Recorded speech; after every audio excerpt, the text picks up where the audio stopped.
Hello friends, welcome to study कर। मैं हूं आपका दोस्त प्रभाकर। आज के इस इंपॉर्टेंट लेक्चर में हम आपके साथ डिस्कस करने वाले हैं 6 मई 2024 के मोस्ट इंपॉर्टेंट करंट अफेयर्स के क्वेश्चन। तो आप इस पूरे लेक्चर को बहुत ही ध्यान से लास्ट तक जरूर देखिएगा। चलिए आज का पहला और इंपॉर्टेंट क्वेश्चन डिस्कस करते हैं। काफी इंपॉर्टेंट क्वेश्चन है। तो फर्स्ट क्वेश्चन आपसे पूछा जा रहा है, भारतीय महिला हॉकी टीम की कप्तान कौन बनी है? आंसर हो जाएगा इसका सलीमा टेटे। तो दोस्तों, भारतीय महिला हॉकी टीम की एक मेंबर है सलीमा टेटे, तो उन्हें अब भारतीय महिला हॉकी टीम का कप्तान बनाया गया है। यहां पर आप देख सकते हैं ये कौन है, सलीमा टेटे। और अब वो बेल्जियम और इंग्लैंड में आयोजित होने वाली FIH प्रो लीग 2023-24 की सीजन में भाग लेने वाली हैं, यानी कि वो भारत का प्रतिनिधित्व करेंगी।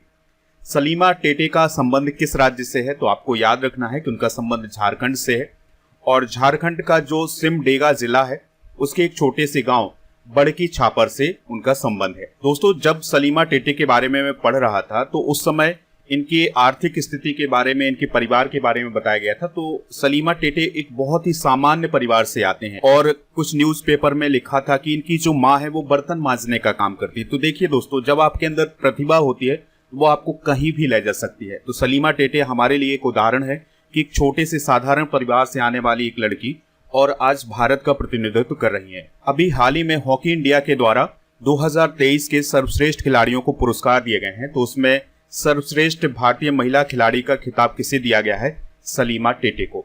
2023 की अगर हम बात करें तो सलीमा को एशियाई हॉकी महासंघ के द्वारा emerging player of the year का अवार्ड दिया गया था। तो काफी प्रतिभाशाली हैं सलीमा टेटे। दोस्तों, ये तो बात हुई कप्तान की।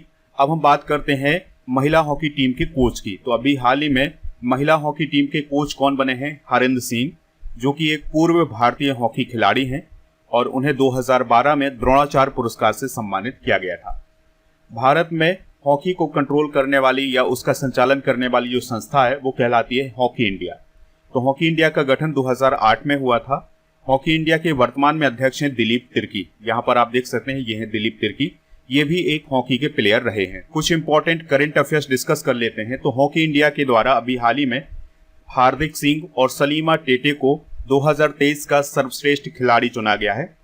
अभी हाल ही में उड़ीसा के मुख्यमंत्री नवीन पटनायक ने FIH ओडिशा हॉकी पुरुष विश्व कप 2023 नाम की एक टेबल बुक का विमोचन किया था। राष्ट्रीय हॉकी खिताब 2023 किसने जीता है? पंजाब ने जीता है। भारतीय महिला हॉकी टीम ने एशियाई चैंपियंस ट्रॉफी 2023 का खिताब अभी हाल ही में जीता था। सुल्तान जोहर कप 2023 में भारतीय हॉकी टीम ने ब्रॉन्ज मेडल हासिल किया था। इसके अलावा दोस्तों, आपको याद रखना है कि जो सुल्तान जोहर कप है 2023 का, ये किसने जीता था? जर्मनी ने। भारतीय पुरुष हॉकी टीम ने एशियाई खेलों में 2023 में गोल्ड मेडल हासिल किया था। तो ये काफी इंपॉर्टेंट करंट अफेयर्स हैं, इन्हें आप नोट कर लीजिएगा। आप इस पूरे लेक्चर को लास्ट तक देखिएगा। लास्ट में आपसे एक क्वेश्चन पूछा जाएगा जिसका आंसर कमेंट बॉक्स में आपको देना है। अगर आप चैनल पर पहली बार आए हैं तो सब्सक्राइब कर लें, बेल आइकन भी दबा लें, जिससे आपको समय पर और सबसे पहले नोटिफिकेशन मिल सकेगा। आप हमारे व्हाट्सएप चैनल को ज्वाइन कर सकते हैं, उसका लिंक डिस्क्रिप्शन बॉक्स में दिया गया है। टेलीग्राम को भी ज्वाइन कर लीजिएगा, टेलीग्राम का लिंक डिस्क्रिप्शन में है, या फिर आप टेलीग्राम पर जाइए और स्टडी कर ऑफिशियल सर्च करिए, तो वहां पर आपको हमारा चैनल मिल जाएगा। उससे आपको ऐड हो जाना है, तो PDF और जो भी और इम्पोर्टेंट नोटिफिकेशन है वो आपको वहां पर मिल जाएंगे। आप हमारे ऐप को डाउनलोड कर सकते हैं, उसका लिंक डिस्क्रिप्शन बॉक्स में दिया गया है। तो ऐप पर आपको paid course, e-book, test series, PDF और डेली कुछ, ये सभी मिल जाएगा। अप्रैल 2024 की मंथली करंट अफेयर्स की ई-बुक को लॉन्च कर दिया गया है, हिंदी और इंग्लिश दोनों मीडियम में, तो इसको आप ऐप से प्राप्त कर सकते हैं। इसके अलावा आपको ईयरली करंट अफेयर्स की ई-बुक भी हिंदी और इंग्लिश दोनों मीडियम में ऐप पर मिल जाएगी। चलिए अगले क्वेश्चन की तरफ बढ़ते हैं। अगला क्वेश्चन आपसे पूछा जा रहा है, इंडियन सुपर लीग 2023-24 फुटबॉल का खिताब किसने जीता है? तो देखिए, फुटबॉल की एक लीग है जिसका नाम है इंडियन सुपर लीग। तो 2023-24 का खिताब किसने जीता है? मुंबई सिटी ने जीता है। काफी इंपॉर्टेंट क्वेश्चन है एग्जाम की दृष्टि से।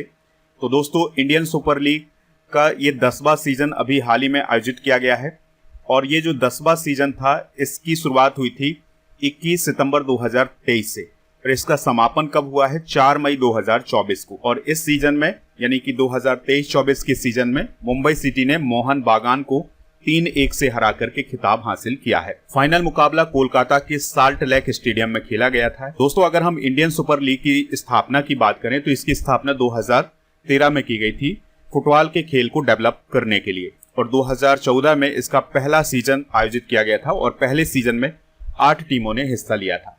दोस्तों इंडियन सुपर लीग 2024 के पुरस्कार विजेता डिस्कस कर लेते हैं।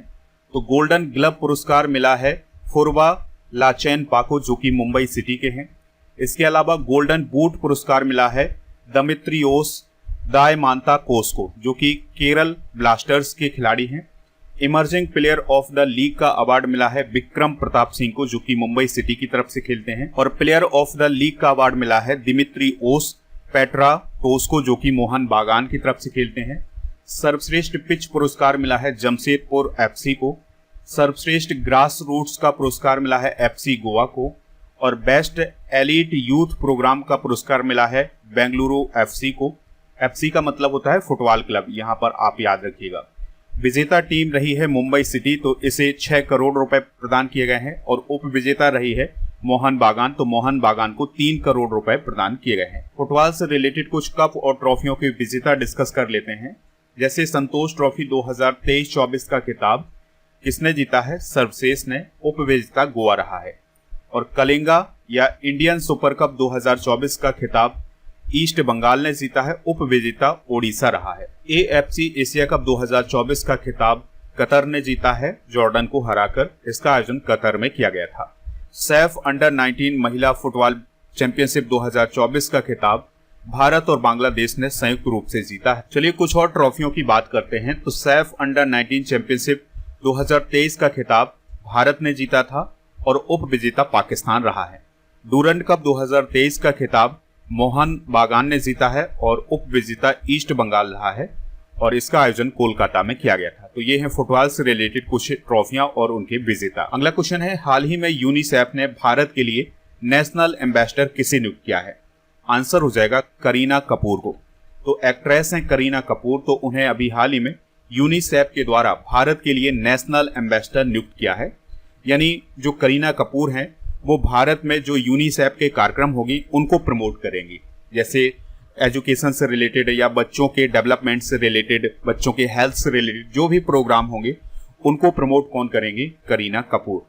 यूनिसेफ के बारे में अगर हम बात करें तो इसका फुल फॉर्म होता है United nation international children emergency fund. इसे यूनाइटेड नेशन चिल्ड्रंस फंड भी बोला जाता है। इसकी स्थापना 11 दिसंबर 1946 को की गई थी। मुख्यालय इसका न्यूयॉर्क अमेरिका में। कई बार एग्जाम में भी पूछा गया है। इस संगठन को बनाने का उद्देश्य वैश्विक स्तर पर बच्चों के अधिकारों की रक्षा करना था, और यह संगठन 190 देशों में काम करता है। कुछ ब्रांड एम्बेसडर डिस्कस कर लेते हैं। तो T20 विश्व कप 2024 के ambassador Yuvraj Singh, Chris Gayle और उसेन बोल्ट बने हैं। नीरज चोपड़ा को अभी हाल ही में स्पीड पेट्रोल के लिए BPCL के द्वारा एम्बेसडर बनाया गया है। कैटरीना कैफ को चेन्नई सुपर किंग्स का ब्रांड एम्बेसडर बनाया गया है। चेतन भगत हेनरी हॉर्वेन एजुकेशन के ब्रांड एम्बेसडर बने हैं। राफेल नडाल और इगा स्विएटेक को इन्फोसिस का ब्रांड एम्बेसडर बनाया गया है। रश्मिका मंदाना को एप्सॉन इंडिया का ब्रांड एम्बेसडर, सचिन तेंदुलकर को सेवलॉन इंडिया का ब्रांड एम्बेसडर, इसके अलावा एवरेडी का ब्रांड एम्बेसडर बनाया गया है नीरज चोपड़ा को। राष्ट्रीय दिव्यांग आइकॉन चुनाव आयोग के द्वारा बनाई गई हैं शीतल देवी। फिट इंडिया मूवमेंट के ब्रांड एम्बेसडर बने हैं नरेंद्र कुमार यादव, और बोट के ब्रांड एम्बेसडर बने हैं रणवीर सिंह। तो ये कुछ ब्रांड एम्बेसडर हैं, आपके एग्जाम की दृष्टि से काफी इंपॉर्टेंट हैं, तो इन्हें आप नोट जरूर कर लीजिएगा। नेक्स्ट क्वेश्चन है, लोकसभा चुनाव 2024 को देखने के लिए यानी कि उसका ऑब्जर्वेशन करने के लिए कितने देशों के प्रतिनिधि भारत पहुंचे हैं? आंसर हो जाएगा 23। तो देखिए, आपको पता है कि लोकसभा चुनाव 2024 का आयोजन वर्तमान में किया जा रहा है इंडिया में। तो इस चुनाव का ऑब्जर्वेशन करने के लिए 23 देशों के प्रतिनिधि भारत पहुंचे हैं, और ये प्रतिनिधि हैं 75, यानी 23 देशों के 75 प्रतिनिधि भारत पहुंच चुके हैं। दोस्तों, ये जो 23 देशों के प्रतिनिधि आए हैं, इसका उद्देश्य क्या है? तो दुनिया में सबसे बड़े लोकतंत्र में चुनाव के लिए अपनाई जाने वाली सर्वोत्तम कार्य प्रणाली से परिचित कराना, यानी कि भारत किस प्रकार से अपने देश में चुनाव करवाता है, इसके लिए इन प्रतिनिधियों को आमंत्रित किया गया है। दोस्तों, ये जो प्रतिनिधि आए हैं, ये छोटे छोटे समूहों में 6 राज्यों का दौरा करेंगे, जिसमें महाराष्ट्र, गोवा, गुजरात, कर्नाटक, मध्य प्रदेश और उत्तर प्रदेश शामिल हैं। तो वो उन क्षेत्रों के निर्वाचन क्षेत्रों में मतदान को देखेंगे। इसके अलावा संबंधित तैयारियों का भी निरीक्षण करेंगे। कौन कौन से देश के प्रतिनिधि आए हैं, चलिए इसको डिस्कस कर लेते हैं। इसमें भूटान है, Mongolia, Australia, Madagascar, Fiji, Kyrgyz गणराज्य, Russia, Maldives, Tunisia, Seychelles, Cambodia, Nepal, Philippines, Sri Lanka, Zimbabwe, Bangladesh, Kazakhstan, Georgia, Chile, Uzbekistan, Maldives, Papua New Guinea और नामीबिया। तो इन सभी देशों के प्रतिनिधि भारत पहुंचे हैं। अब हम बात करते हैं लोकसभा चुनाव 2024 की। तो इस बार जो लोकसभा चुनाव आयोजित किए जा रहे हैं, यह 18वीं लोकसभा के लिए आयोजित किए जा रहे हैं। अभी जो वर्तमान में लोकसभा चलाई जा रही है, ये 17वीं लोकसभा है और ये जो इलेक्शन हो रहे हैं, ये 18वीं लोकसभा के लिए किए जा रहे हैं। तो इस बार चुनाव का आयोजन 7 फेज में किया जाना है। 543 सीटों पर चुनाव किया जाएगा। लोकसभा चुनाव 2024 के नतीजे कब आएंगे? 4 जून 2024 को। इसके अलावा दोस्तों आपको याद रखना है कि जो 18वीं लोकसभा के लिए चुनाव आयोजित करवाए जा रहे हैं, उसके लिए चुनाव आयोग की टैगलाइन क्या है? तो चुनाव का पर्व, देश का गर्व। ये आपके एग्जाम की दृष्टि से काफी इंपॉर्टेंट है, ये पूछा जा सकता है।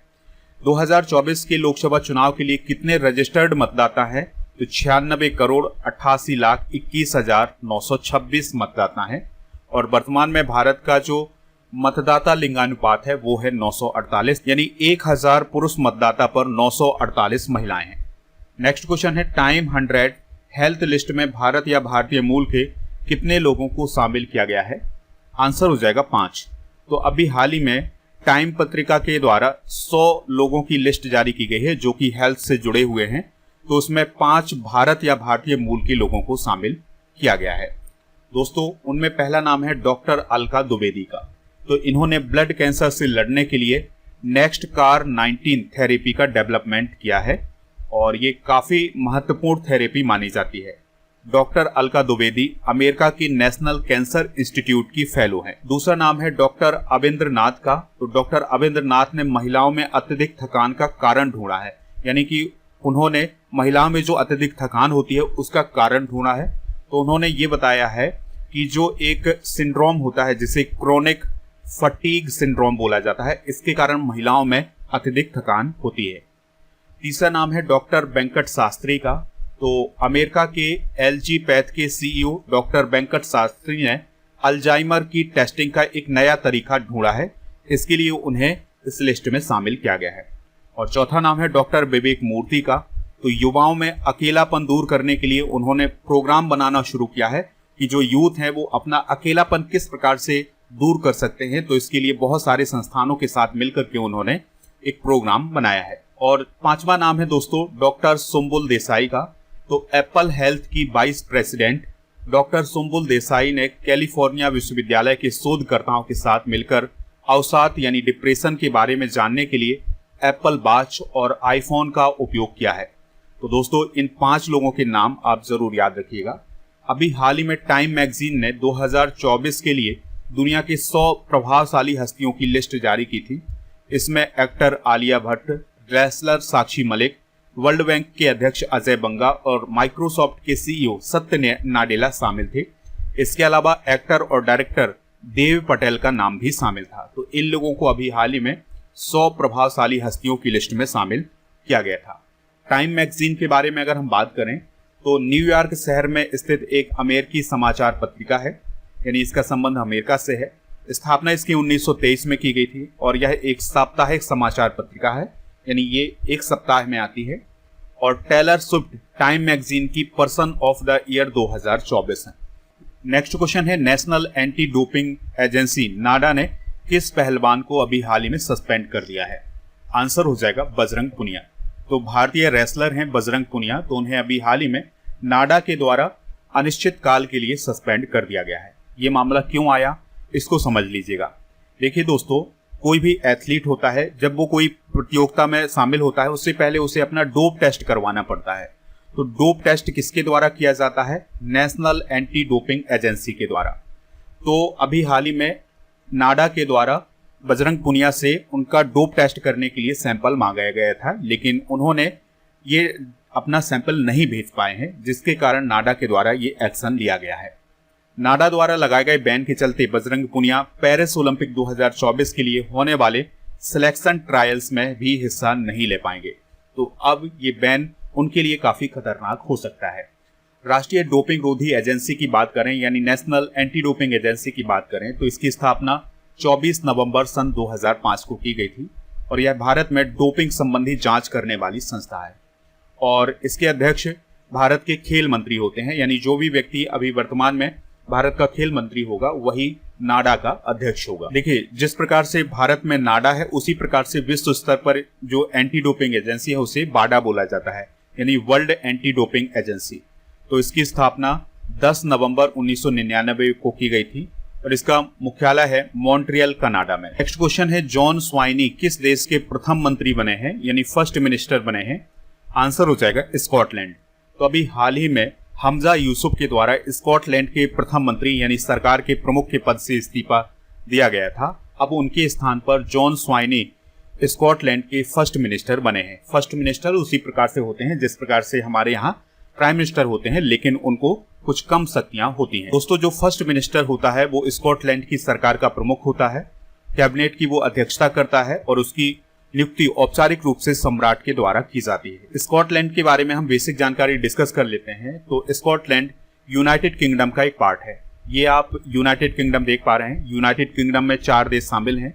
इसमें इंग्लैंड, वेल्स, स्कॉटलैंड और नॉर्दर्न आयरलैंड है। इन 4 देशों से मिलकर बना है यूनाइटेड किंगडम, उसी का एक पार्ट है स्कॉटलैंड। आपको याद रखना है कि स्कॉटलैंड की कैपिटल एडिनबर्ग है और यहाँ की करेंसी है पाउंड स्टर्लिंग। हाल ही में की गई कुछ महत्वपूर्ण अंतर्राष्ट्रीय नियुक्तियां डिस्कस करते हैं, जैसे सोलोमन आइलैंड्स के प्रधानमंत्री बने हैं जेरेमिया मानेले, इंडोनेशिया के राष्ट्रपति बने हैं प्रबोवो सुबियांतो, कुवैत के प्रधानमंत्री बने हैं शेख अहमद अब्दुल्ला अल अहमद अल सबा।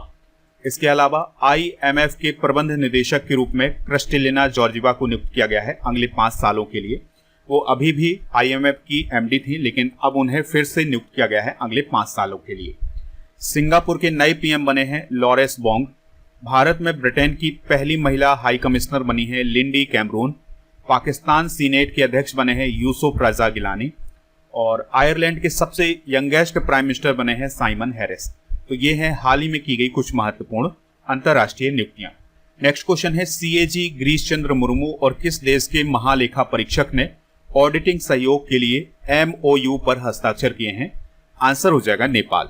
तो दोस्तों, भारत के नियंत्रक एवं महालेखा परीक्षक यानी CAG हैं गिरीश चंद्र मुर्मू और नेपाल के महालेखा परीक्षक हैं तोयम राया।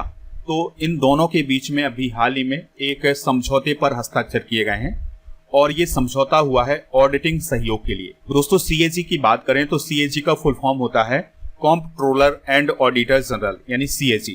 यह भारतीय लेखा परीक्षा और लेखा विभाग का प्रमुख होता है और सार्वजनिक क्षेत्र का प्रमुख संरक्षक होता है। भारत के संविधान के अनुच्छेद 148 में CAG की नियुक्ति, शपथ और सेवा की बात की गई है। CAG की नियुक्ति राष्ट्रपति के द्वारा की जाती है। कार्यकाल 6 वर्ष का होता है या 65 वर्ष की उम्र का होता है। नेपाल के बारे में अगर हम बात करें तो कैपिटल इसकी काठमांडू है और राष्ट्रपति हैं रामचंद्र पौडेल, प्रधानमंत्री हैं पुष्प कमल दहल और मुद्रा है नेपाली रुपया। सूर्य किरण अभ्यास भारत और नेपाल के बीच आयोजित किया जाता है। उत्तराखंड, उत्तर प्रदेश, बिहार और सिक्किम और पश्चिम बंगाल की सीमा नेपाल से लगती है। दोस्तों, आपको याद रखना है कि सेम सेक्स मैरिज रजिस्टर्ड करने वाला पहला दक्षिण एशियाई देश कौन है? नेपाल। लुम्बिनी मठ क्षेत्र नेपाल में भारत अंतर्राष्ट्रीय बौद्ध सांस्कृतिक और विरासत केंद्र का निर्माण किया गया है। इस पॉइंट को आप याद रखिएगा। एक जल विद्युत परियोजना है जिसका नाम है अरुण जल विद्युत परियोजना। तो ये भारत और नेपाल के बीच में है। नेक्स्ट क्वेश्चन है, यूनेस्को गिलर्मो कैनो पुरस्कार 2024 किसे प्रदान किया गया है? आंसर हो जाएगा इसका फिलिस्तीनी पत्रकारों को। तो 2024 का जो गिलर्मो कैनो पुरस्कार है 2024 का, ये फिलिस्तीनी पत्रकारों को दिया गया है और यह जो पुरस्कार है ये पत्रकारिता के क्षेत्र में दिया जाता है। इस पॉइंट को आप याद रखिएगा। आप सभी को पता है कि इजराइल और गाजा के बीच में संघर्ष चल रहा है, तो उसमें जो पत्रकारों पर गंभीर असर पड़ा है उसी को देखते हुए फिलिस्तीनी पत्रकारों को UNESCO Guillermo canoe world press freedom पुरस्कार प्रदान किया गया है। दोस्तों, यूनेस्को ने यह कहा है कि 7 अक्टूबर 2023 के बाद से 26 पत्रकार और मीडिया कर्मी अपना काम करते हुए मारे गए हैं। तो इस पॉइंट को भी आप नोट कर लीजिएगा। अब हम बात करते हैं यूनेस्को गिलर्मो कैनो विश्व प्रेस स्वतंत्रता पुरस्कार की। तो इसकी स्थापना 1997 में की गई थी और यह पुरस्कार उस व्यक्ति, संगठन या संस्था को दिया जाता है जिसने दुनिया में कहीं भी प्रेस की स्वतंत्रता की रक्षा और प्रचार में उत्कृष्ट योगदान दिया हो। चलिए कुछ प्रमुख पुरस्कार डिस्कस कर लेते हैं जो अभी हाल ही में प्रदान किए गए हैं।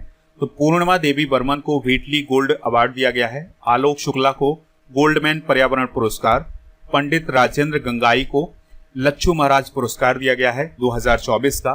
AI एंकर सना को ग्लोबल मीडिया अवार्ड दिया गया है। जीना जस्टिस को कैम्ब्रिज समर्थित शिक्षक पुरस्कार दिया गया है।